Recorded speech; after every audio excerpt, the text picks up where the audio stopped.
Hello and welcome to the second season of the COOPID Spring webinars. My name is Africa, I'm Communications Manager at Innovarum, and I've had the privilege to work in the communication dissemination of this project. I'm going to be talking about innovative dissemination in the primary sector. Let's get into it. We're going to structure the presentation in two parts. So we first are going to see what the project has done. I hope to give you an insight of techniques and strategies that would be helpful to your current project or to future projects in case you need to engage with primary producers through communication or dissemination actions. And I hope this is an insightful resource for you. Before we start, I wanted to let you know some key ideas. What were our assumptions on what works best? So first, peer-to-peer communication, primary producer to primary producer talking is going to be one of our most important weapons or tools to include in our dissemination strategy. Then, agri-food cooperatives are a key intermediate agent to reach primary producers. They connect with a broader number of primary producers, and this helps disseminate information among them. We focused on the production of high-quality content and then also on building a digital presence to support all the in-person, face-to-face actions that the strategy had in mind. We had a message. The bioeconomy is a sustainable and profitable way for primary producers to grow in the agri-food sector. And we wanted to make this message credible, and that's why we bet for this face-to-face contact. We bet for lived testimonies, for real cases, success stories. And the core of this innovative dissemination system, the COOPID innovative dissemination system, was first, visits to a series of success cases. Second, a program of ambassadors. And third, a solid digital presence to support all our actions and face-to-face activities. I'm going to get now into some more detail. Let's get into it. This is the COOPID innovative dissemination system. It has, I have divided it in several steps, and mainly I'm going to highlight four.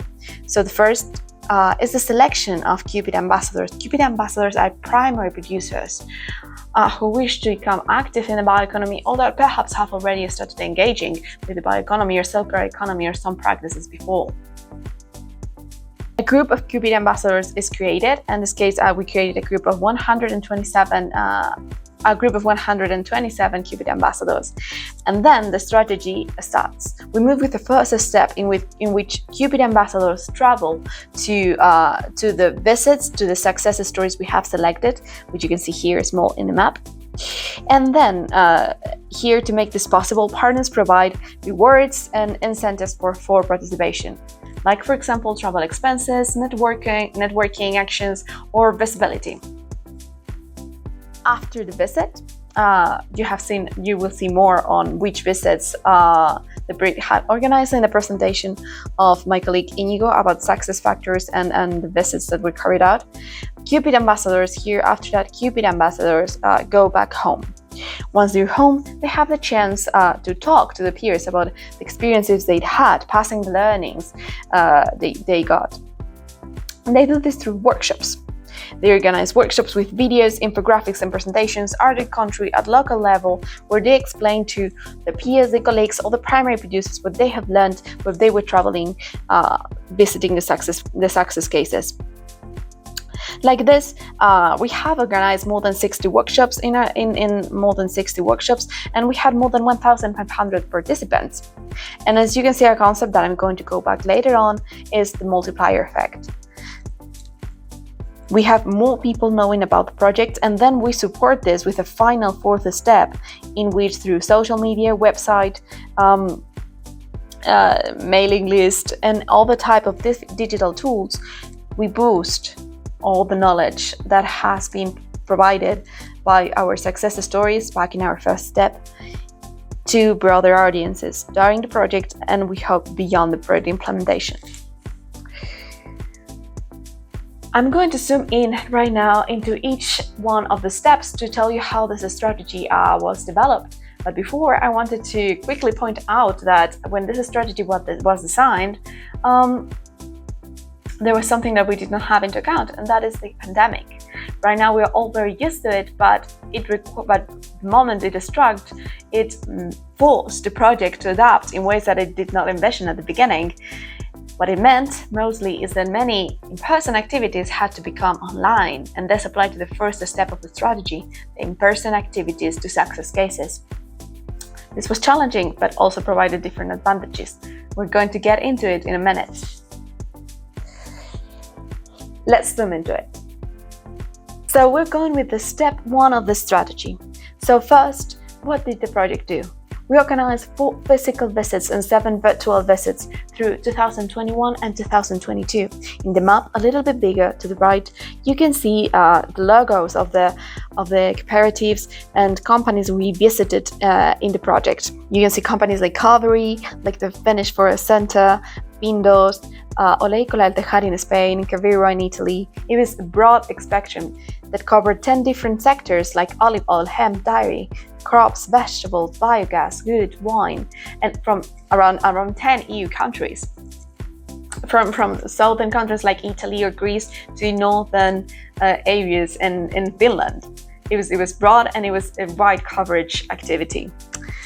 In the end, this visits, which very much was a full trip in which COOPID ambassadors, primary producers, I repeat, traveled from their home countries all the way to the place wherever the visit was going to take place, visited the premises of the company they were visiting, learned directly from their managers, from farmers that work there, about how they implemented circular economy techniques, and then we get to the next step, which is the day went back home.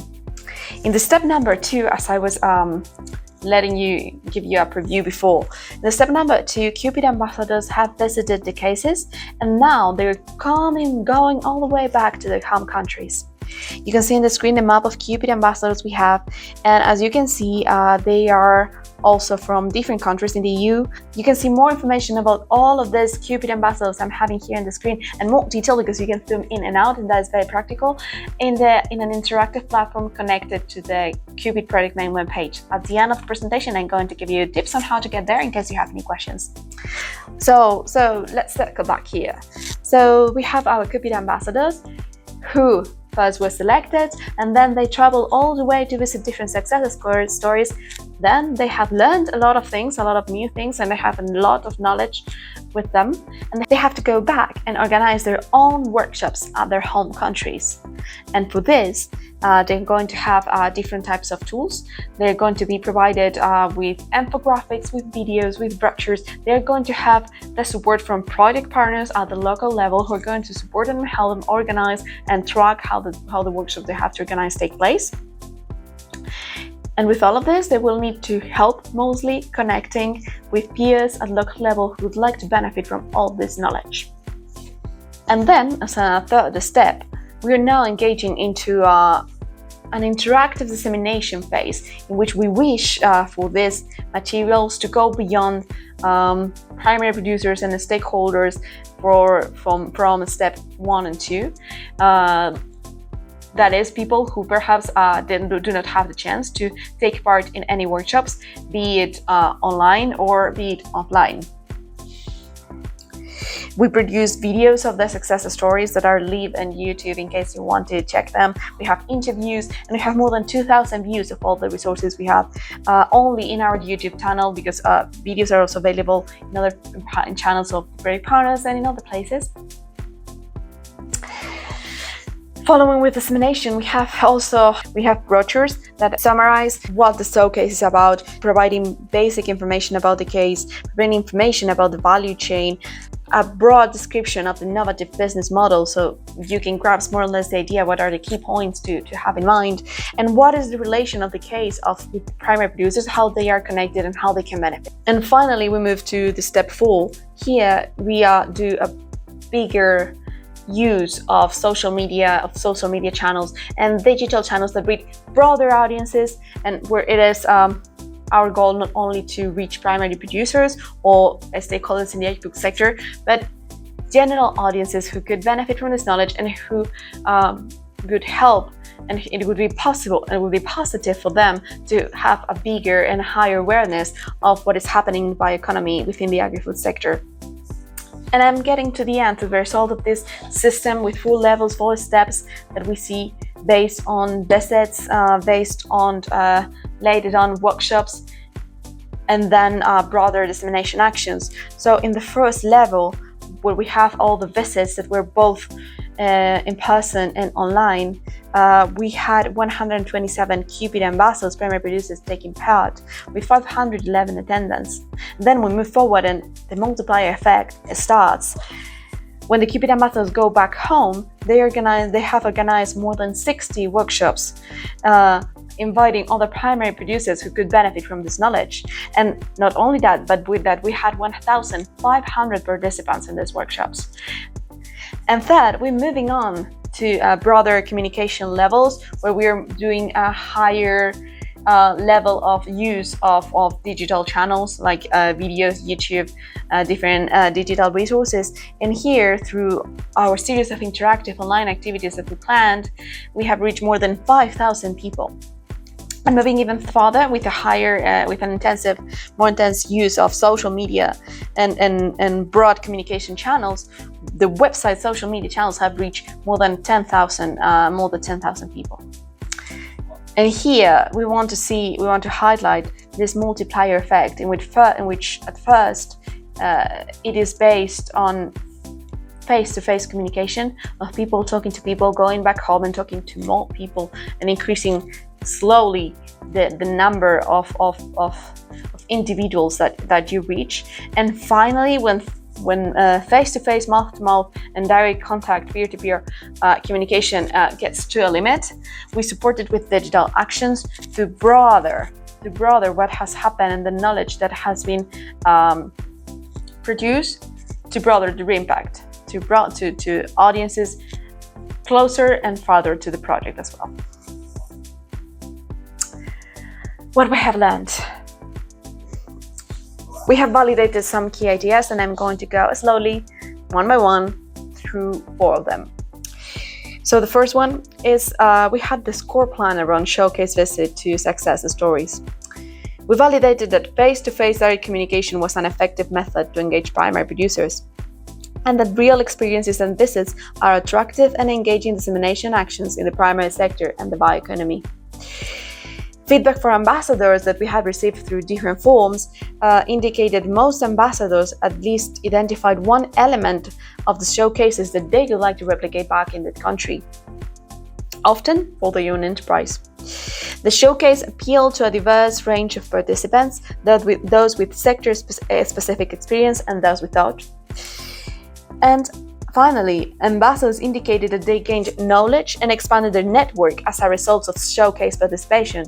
So we see a positive impact here, that they became more motivated to implement practices and business models that are in line with a circular bioeconomy approach. And I wanted to quote one of the comments that one of our partners had in this regard. Greenflex, who took care of supervising and providing reports on the development of the showcase visits, said that the uncertainties of the period required the partners to innovate and experiment to meet the needs of the project. Here I go back to the COVID pandemic and to the new digital area we went to. COOPID visits are thus relevant at several levels. I'm going to go for the number 2. I haven't delved too much into this, but it was a huge shift to go from physical to online visits. Both physical and virtual visits are relevant, but in the end we saw that they address different needs. It is clearly not the same for a COOPID ambassador, a primary producer, to travel, take transport and move to another country and visit and feel and touch how a company works and how a cooperative manages things, and how the business develops and see the product and see the service direct, or have the product in their hands and see the experience face to face.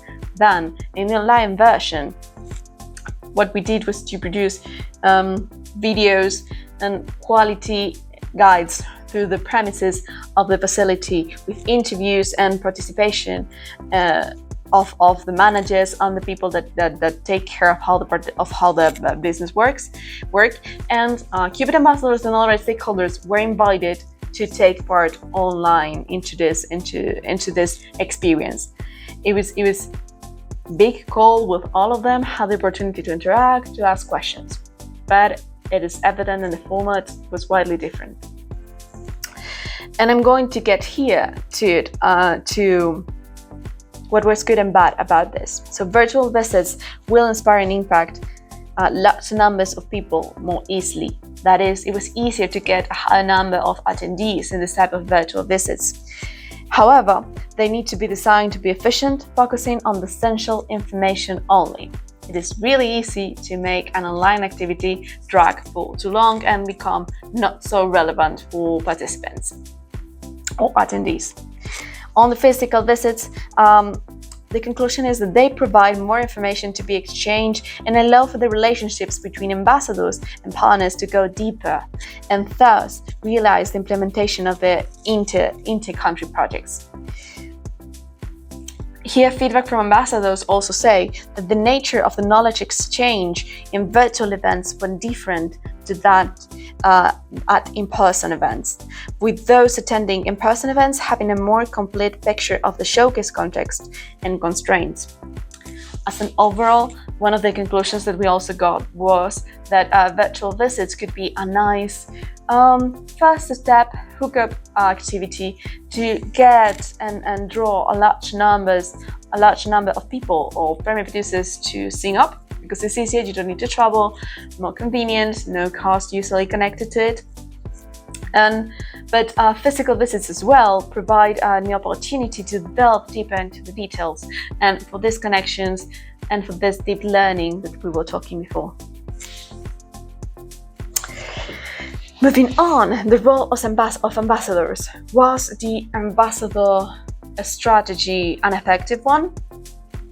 Munster University, MTU, the university department in charge of tracking the activities of COOPID ambassadors, stated that ambassadors play a key important role in dissemination and sharing of knowledge gained from showcase visits, particularly among primary producers of their own country. Finally, we want to move on to the use of digital channels to reach primary producers.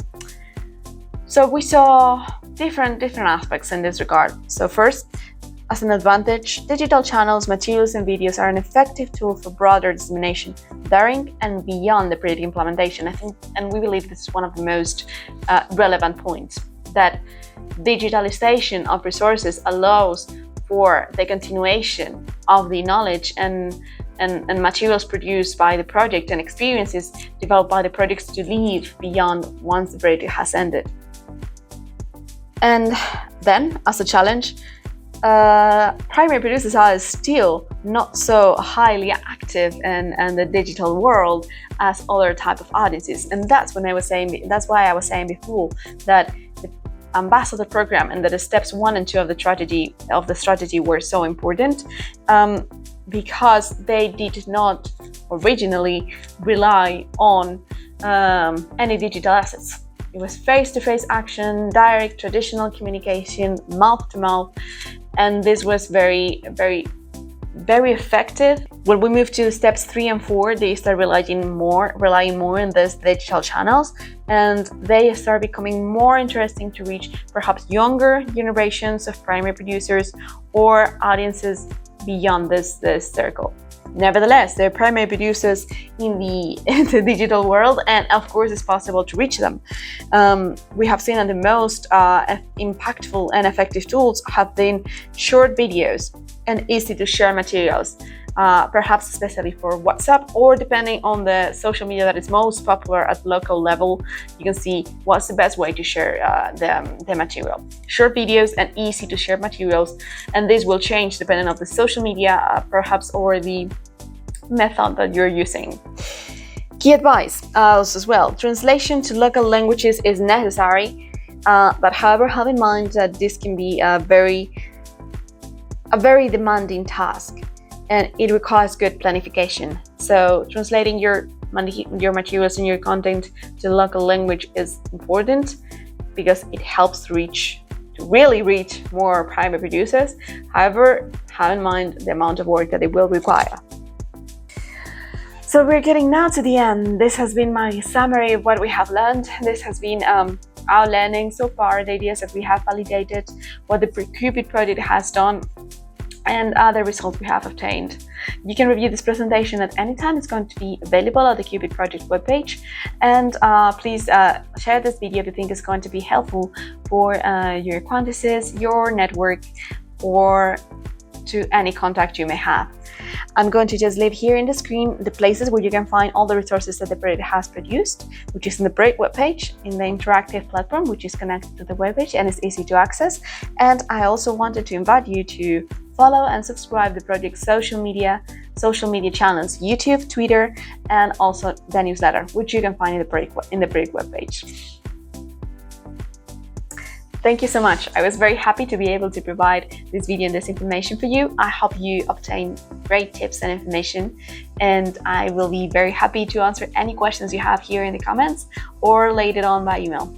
Thank you so much. Have a good day.